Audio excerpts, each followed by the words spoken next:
در آغاز باز یک روز نو در روبروی شما هستم بینندگان عزیز از مرکز رادیو آزادی در شهر پراگ.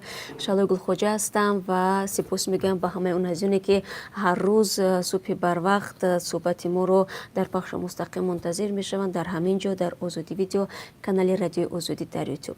امروز شنبه هست 18 ایون و امیدوارم هر کجای دنیا که هستید روز خوب داشته باشید و باوری دارم که چون همیشه تا آخری صحبت که بیشتر از 10 دقیقه شاید ادامه میکند ما رو همراه خواهید بود چون خبرهای زیاد داریم و باور دارم که دانستن این خبرها از منفعت برای شما نیز خالی نخواهد بود.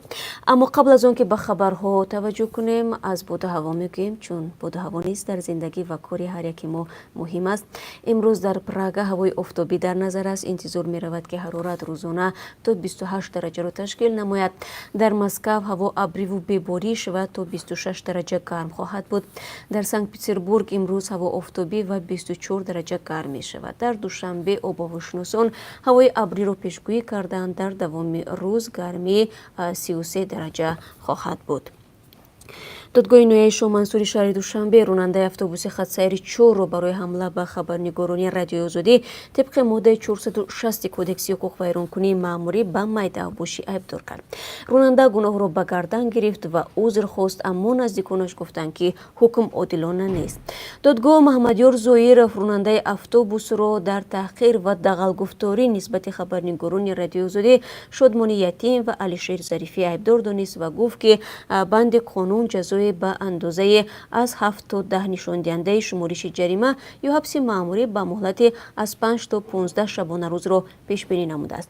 با نظر داشت آنکه ایبدار شونده قسما به گناه خود اقرار کرد و از جبریدگان بخشش خواست، دادگاه او را به پرداخت 7 نشان داد برابر به 385 سومانی محکوم کرد. قبل از آغاز مرافعه این راننده از سوی کارفرمایش کارخانه واحدی دولتی اتوبوس شهر دوشنبه برای تحقیر و دغل گفتاری از کار رانده شد. مسئول پولچینی اتوبوس او نیز از کار برکنار گردید. از وظیفه آزاد نمودن و جریمه این راننده در پی شکایت رادیو آزادی به ریاست وزارت امور داخلی در شهر دوشنبه صورت گرفت. این نهاد نسبت راننده سند ترتیب داده به دادگاه ارسال نمود.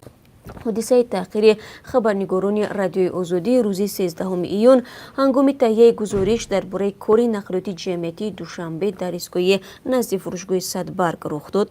مسئولان نانسمیت انجمن ملی رسانه‌های مستقل تاجیکستان میگویند هر ماه به حساب میانه از تقریبا 10 ژورنالیست شکایت میگیرند. استفاده الفاظ قبیح از طرف مسئولان، مسئله دسترسی به اطلاعات، تهدید، فشار روانی، تعقیب از موضوعهای شکایتی خبرنگاران بود. قرغیزها در چراگاه چچیلیک جماعتی وروخ منزل یک چوپان توجیک را آتش زدند. خانه چوپان توجیک سرای موقتی بوده در فصل تابستان برای چراندن چاروا همچون جایزیست استفاده می شود. این خبر را مقامات حکومت شهر اصفهان تصدیق نمودند و گفتند که در حال حاضر این حادثه مورد سنجش قرار دارد.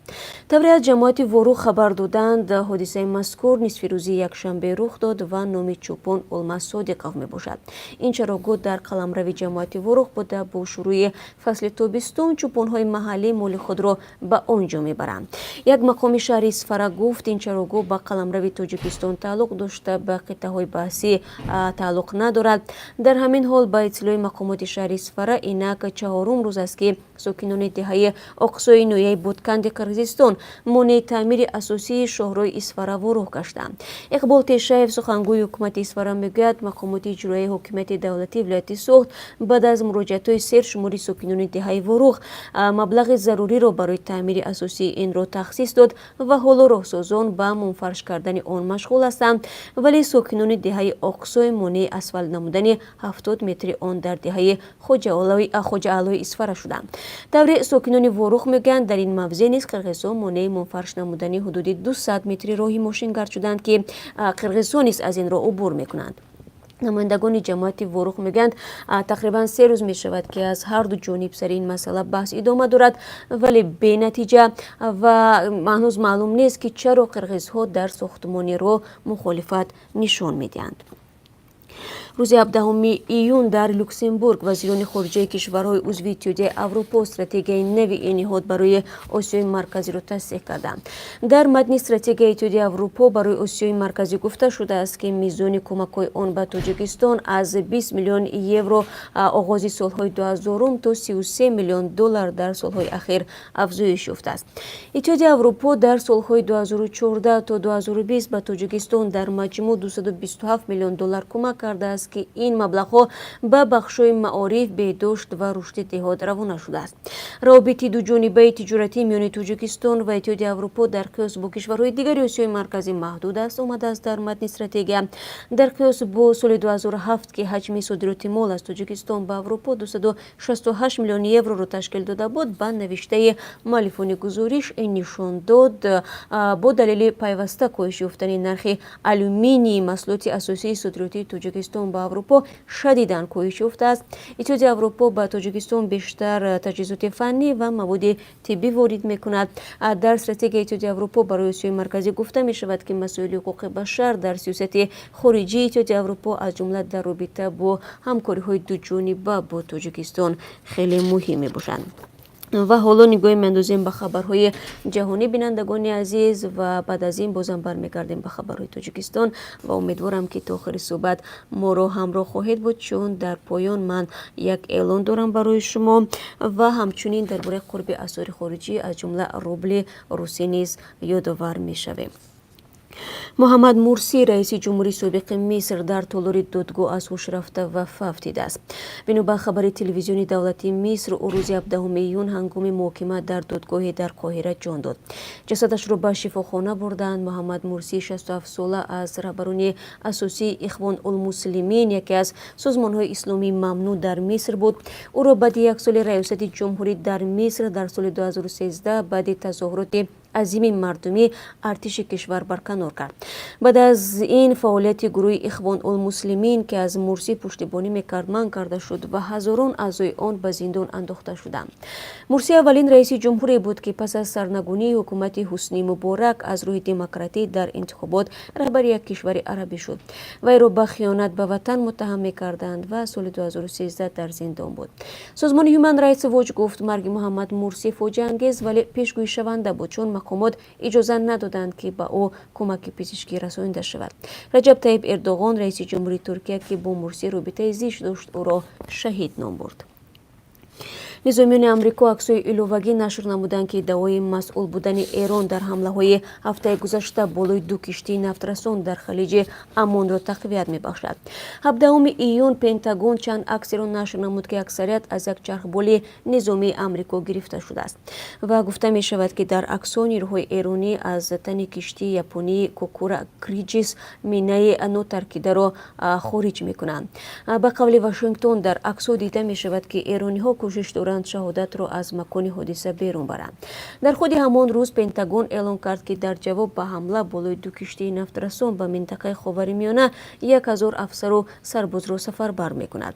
به قبل اجرا کننده وظیفه وزیر مدافع پاتریک شانهان نیروها با هدف حمایت از تهدید هوایی، بحری و زمینی در خاورمیانه فرستاده می‌شود.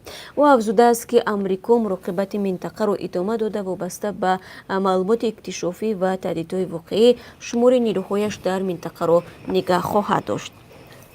به نوشته خبرگزاری‌های محلی، پرزیدنت خودکامه ترکمنستان قربانگلی بردی محمدوف پسرش را رئیس ولایت جنوب و مرکزی اخالتا این نمود.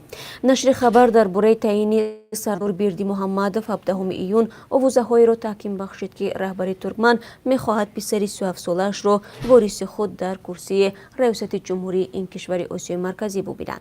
پرزیدنت بردی محمدوف 61 ساله در ماه دکبر سال 2006 بعد فوت پرزیدنت اول ترکمنستان سفرمراد نیازوف سر قدرت آمده است. منقدان حکومت و حامیان حقوق بشر میگویند بردی محمدوف آزاداندیشی را تعقیب نموده اصلاحات زیادی وارد نکرده است. در ماه ینوری همین سال بردی محمدوف پسرش را معاون رئیس ولایت اخل هممرز با ایران افغانستان تعیین کرد. یک سال پیش از آن او پسرش را معاون وزیر کارهای خارجی مانده بود. قبل از کارهای دولتی سردار بردی محمدوف در وزارت کار خارجی ایفای وظیفه نموده، مدت هم وکیل مردمی ترکمنستان بوده است. комиссияи парламентии қирғизистон бар зидди президенти собиқи ин кишвар Алмазбек Отамбоев нӯи иттиҳоми фасодро эълон кард, ки ҳамчун иқдоме дар рафъи масъулият ва имкони муҷозоти ӯ арзёбӣ мешавад. рӯзи 17 июн дар як ҷаласаи бози парламент комиссия иборат аз 12 вакили мардумӣ нӯи иттиҳоми фасодро матраҳ намуд. ин комиссия баъд аз он ташкил шудааст, ки 60 вакили мардумӣ Отамбоевро бо фасод ва аз худ намудани қудрат айбдор намуда муҷозоти ӯро талаб карданд. бар пояи қонуне ки дар моҳи май қабул шудааст, дар ҳолати аз даст додани масъулият ва мақоми президенти собиқ имкон дорад, ки собиқ раҳбарони Қирғизистон муҷозот шаванд. тибқи ин қонун ибтидо парламент бояд бар зидди президенти собиқ ба идораи доистонии кул айбнома пешниҳод кунад. агар доистонии кул айбномаро тасдиқ кард, парламент метавонад раҳбарони собиқи Қирғизистонро аз мақомашон маҳрум кунад. додгоҳи олии Тоҷикистон Ёқуб Ғафуров маъруф бо лақаби Ҷинҷакро ба зиндони якумрӣ маҳкум кард ва барои идомаи адои ҳукм ба Ӯзбекистон супурд. Ёқуб Ғафуров, ки барои қатли Марк Вайл, муассиси театри Илҳом дар Тошканд соли 2010 ба 20 соли зиндон маҳкум шудааст, бо дархости Тоҷикистон барои посух гуфтан барои ҷиноятҳояш дар Тоҷикистон муваққатан ба душанбе истирдод шуда буд. як манбаъ дар додгоҳи олӣ рӯзи 17 июн ба Радио Озодӣ гуфт, Ёқуб Ғафуров сокини ноҳияи Ваҳдат барои ҷиноятҳояш дар соли 1999 аз ҷумла гаравгонгирӣ ва роҳзанӣ ба зиндони якумрӣ маҳкум шуд. баррасии парвандаи Ёқуб Ғафуров паси дарҳои баста сурат гирифтааст ва наздиконаш мегӯянд аз ҳукми додгоҳ дарак надоранд. ба гуфтаи наздиконаш, мақомоти расмӣ ба онҳо фақат хабар доданд, ки Ёқуб Ғафуровро баъди анҷоми муҳокима ба Тошканд интиқол доданд. муҳокимаи ӯ ва интиқолаш аввали ҳамин моҳ сурат гирифтааст. номи Ғафуров ба мақомоти ҳифзи ҳуқуқ на танҳо барои ҷиноятҳояш дар Тоҷикистон, балки барои қатли Марк Вайл, коргардони маъруфи театри Илҳом дар Тошканд, мавриди таваҷҷӯҳ будааст. Марк Вайли 55 сола, ки бо театри муосири руси забонаш дар Тошканд машҳур буд, шаби 6 ба 7 сентябри соли 2007 кушта шуд. баъди 3 соли ҳодиса дар додгоҳ 3 нафар аз ҷумла Ёқуб Ғафуровро бо шаҳрвандони Ӯзбекистон ва Русия ҳозир карданд.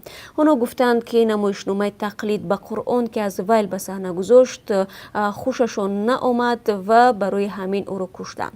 Ёқуб Ғафуров ва ҳамроҳонаш гуфтанд, ки намоишнома пайғамбари исломро таҳқир мекунад, вале коршиносон ва ҷомеаи байналмилалӣ ҳодисаро ҳамла ба озодии баён номиданд, ба қатли коргардонро маҳкум карданд.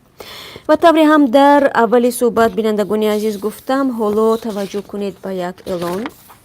радиои озодӣ озмуни беҳтарин видеоро зери унвони деҳи ман оғоз мекунад.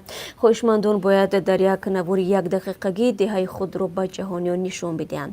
аз табиат, одамон, зиндагӣ, мушкилот, ҳама чизи аҷоиби деҳаи худ нақл кунанд. ин навор бояд ба як суол посух бидиҳад: чаро ҷаҳониён бояд деҳаи шуморо бубинанд?